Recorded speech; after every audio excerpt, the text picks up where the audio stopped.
Velosipeddən mütəmadi istifadə eləyirsənsə, demək bugün sənə də təbrik düşür. 2018-ci ildən bəri hər ilin 3 iyunu Ümumdünya Velosiped Günü kimi qeyd edilir. Gün Birləşmiş Millətlər Təşkilatının qərarı ilə təsis olunub. Məqsəd isə sadədir: insanları daha sağlam, şəhərləri isə yaşamaq üçün daha rahat etmək. Bəşəriyyətin ən böyük kəşflərindən sayılan velosipedin tarixi 200 il əvvələ gedib çıxır.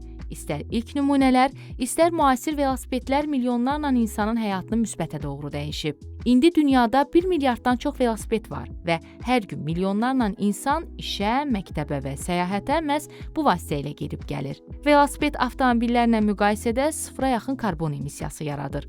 Mütəmadi velosiped sürmək ürək-damar xəstəlikləri riskini azaldır, fiziki və psixoloji sağlamlığı gücləndirir. İndi təsəvvür elə ki, əgər daha çox insan qısa məsafələrdə avtomobil əvəzinə velosiped seçsəydi, şəhərlərin mənzərəsi necə möhtəşəm olardı.